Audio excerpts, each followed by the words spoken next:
Página 17. Dioses, tumbas y sabios, C.W. Ceram, 1949. La gran aventura de la arqueología. Capítulo 2. Winckelmann o el nacimiento de una ciencia. En 1764, Angelica Kauffmann hizo en Roma un dibujo de su maestro Winckelmann. Este aparece sentado ante un libro abierto y tiene la pluma en la mano. Sus ojos son muy grandes, de color oscuro, y su frente tiene una amplitud muy espiritual. Nariz grande y conjunto de formas casi borbónicas. La boca y la barbilla son de forma suave y redondeada.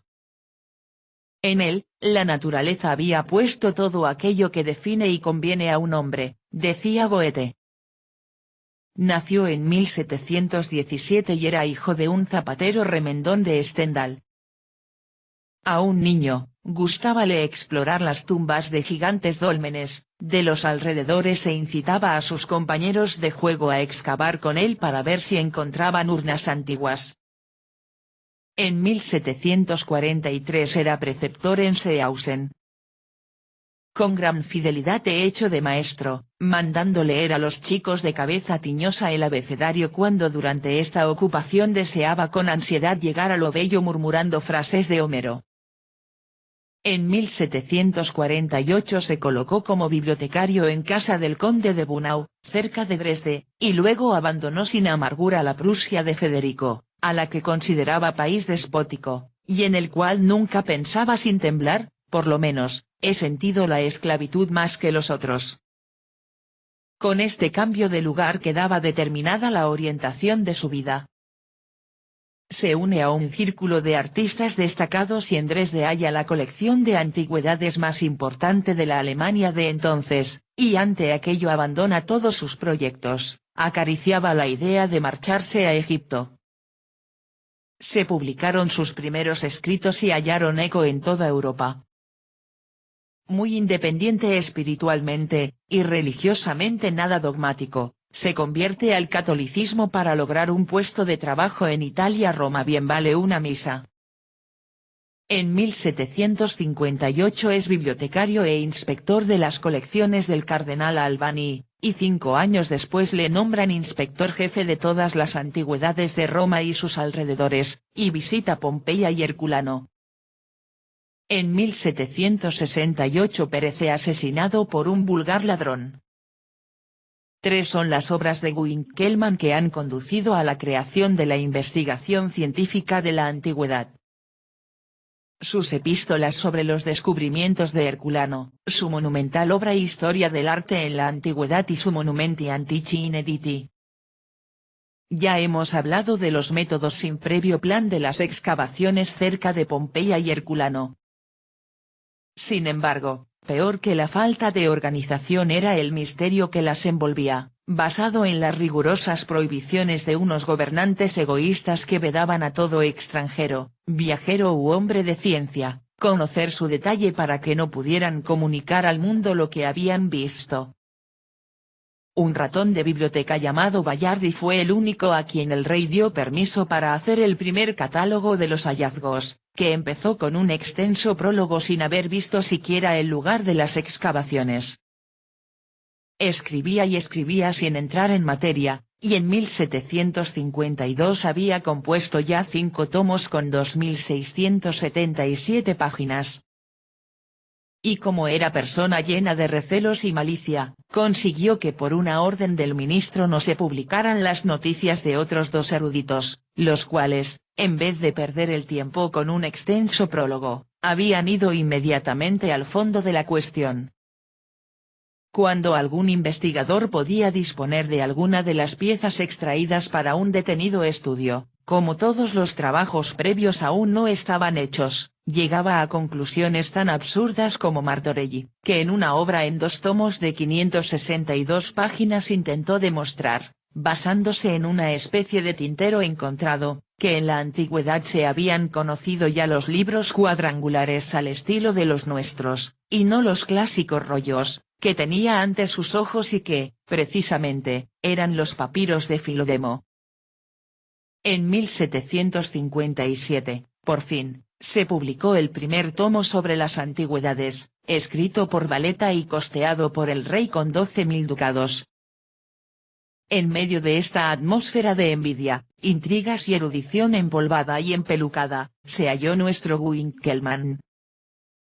Tras dificultades indecibles, y ser considerado como espía, logró al fin permiso para visitar los museos reales. Pero le habían prohibido severamente hacer ni siquiera el más insignificante dibujo de las esculturas. Winckelmann, amargado por tal actitud, halló consuelo en un colega. En el convento de los agustinos, donde le habían admitido, conoció al padre Piaggi, al que sorprendió entregado a un trabajo muy extraño. Cuando en su tiempo se descubrió la villa dei Papiri, el padre Piaggi quedó entusiasmado ante los ricos hallazgos de viejas anotaciones. Mas cuando quiso examinarlas, al cogerlas con la mano se le deshacían. Aquella ceniza se sostenía milagrosamente, convirtiéndose en polvo al menor contacto. Se intentaron varias soluciones para salvar los preciados rollos, pero todo fue en vano hasta el día en que se presentó el padre con una especie de bastidor como los usados por los peluqueros para la preparación de pelucas. A este mismo procedimiento quería recurrir para enrollar los papiros y conservarlos. Y tuvo éxito. Cuando Winckelmann le visitó en su celda, el padre ya trabajaba en esta tarea desde hacía varios años. Logró salvar, enrollados, los papiros escritos, pero no consiguió triunfar cerca del rey, ni de Alcubierre, que no apreciaba las dificultades y el valor de aquel trabajo. Mientras Winckelmann permanecía sentado junto a él, el buen monje, disgustado, lanzaba invectivas contra todo lo que sucedía. Muy cuidadosamente, como si seleccionase leves plumones, iba enrollando en su artefacto, 1 milímetro tras otro, papiros carbonizados. Y mientras trabajaba se quejaba del rey y de su indiferencia, de la incapacidad de los funcionarios y de la ignorancia de los obreros. Apenas podía presentar a Winckelmann una nueva columna salvada de un tratado de Filodemo sobre la música, la satisfacción de haberlo conseguido le incitaba de nuevo a insultar a aquellos amos impacientes y a sus servidores envidiosos. Winckelmann parecía tanto más susceptible a los discursos del padre, cuanto que también en lo sucesivo le fue prohibido a él inspeccionar el lugar de las excavaciones, teniendo que limitarse al museo, donde le estaba igualmente vedado el copiar. Sobornó a los guardianes y así le enseñaban cosas sueltas. Pero mientras tanto se habían realizado nuevos e importantísimos hallazgos para el conocimiento de la cultura antigua. Los nuevos hallazgos consistían en representaciones y cuadros, sobre todo de índole erótica. El rey, de ideas mezquinas, y extrañado ante una escultura que representaba un sátiro emparejado con una cabra, hizo mandar todas aquellas obras inmediatamente a Roma y encerrarlas. Así, Winckelmann no pudo contemplar algunas de las mismas. A pesar de todas esas dificultades, en 1762 publicó su primera epístola sobre los descubrimientos de Herculano. 2 años más tarde frecuentaba de nuevo la ciudad y el museo, y publicaba la segunda epístola. Ambas obras contenían indicaciones de cuanto Winckelmann había oído en la celda del padre y estaban llenas de acerbas críticas. Cuando en una traducción francesa cayó en manos de la corte napolitana la segunda epístola, provocó indignación contra aquel alemán a quien se había concedido el excepcional permiso de visitar el museo y que tan mal agradecía aquella merced. Naturalmente, los ataques de Winckelmann eran justificados y su ira no carecía de motivos, pero la polémica en sí ha perdido importancia. El valor principal de las epístolas residía en que por vez primera se ofrecía al mundo en ellas una descripción clara, objetiva, de las excavaciones efectuadas en la región del Vesubio.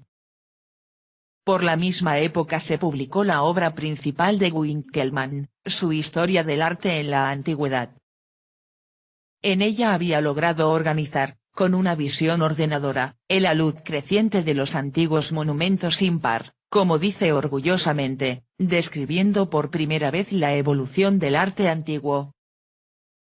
Con las escasas indicaciones que se poseían de los antiguos iba hilvanando un sistema, iba enunciando con mucho ingenio conocimientos básicos, y los transmitía con tal convicción en su lenguaje, que el mundo culto se vio inundado como por una oleada de devoción hacia los ideales antiguos, entusiasmo que determinó el siglo del neoclasicismo. Este libro ejerció una influencia decisiva para la arqueología y suscitó el deseo de buscar la belleza donde aún pudiera quedar oculta. Enseñó el camino, la clave para la comprensión de las antiguas culturas contemplando sus monumentos, y despertó la esperanza de hallar algo distinto de lo sepultado en Pompeya, e igual que esta ciudad, lleno de maravillas y nunca visto. Los recursos científicos propiamente dichos, Winckelmann se los dio a la joven ciencia arqueológica con su Monumenti Antichi Inediti, publicado en 1767. Aquella expresión suya sin par llegó a ser la pauta para la interpretación y explicación de las esculturas. Por otra parte, Winckelmann examinaba todo el ámbito de la mitología griega y sabía extraer conclusiones de las alusiones más insignificantes. Así liberaba el método antiguo de todos los prejuicios filológicos, de la tutela de los antiguos historiadores, a los cuales se había dado una significación canónica.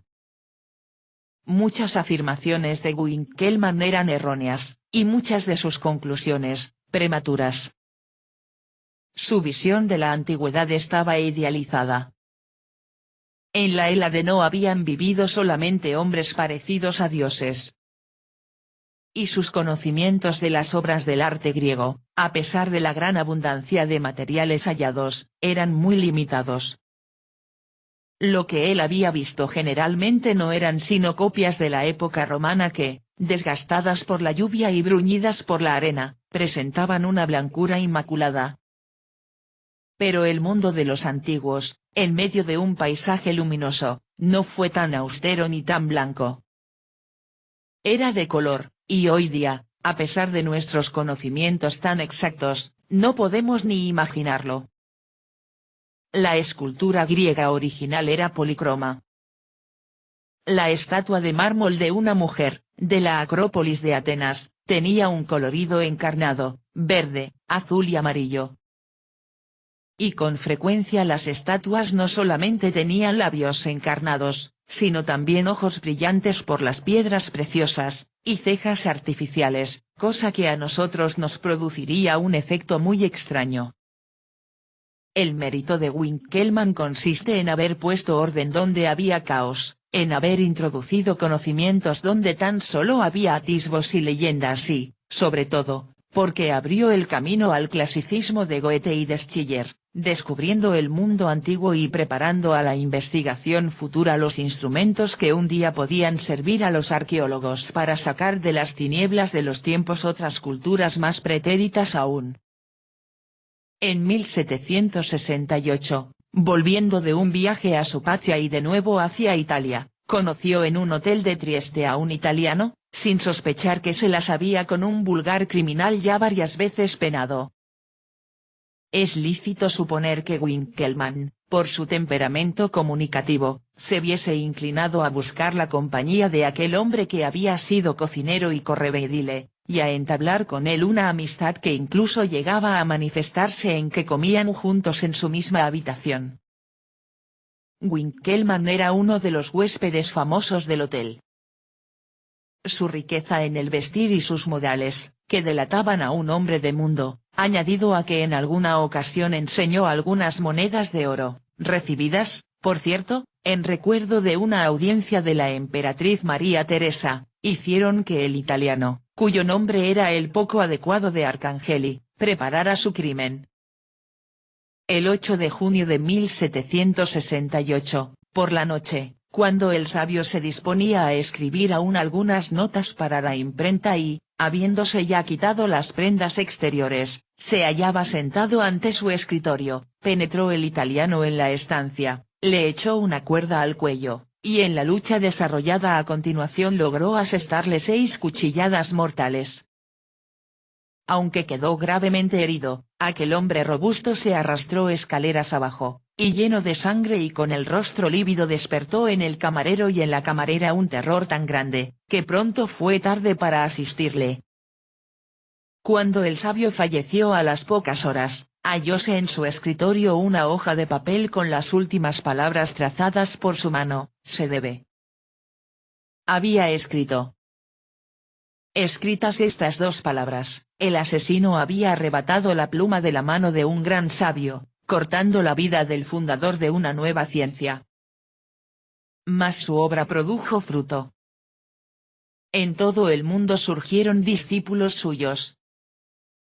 Han pasado 2 siglos, y los arqueólogos de Roma, de Atenas y de los grandes institutos arqueológicos siguen celebrando el día de Winckelmann en el aniversario de su nacimiento, el 9 de diciembre. Página 21.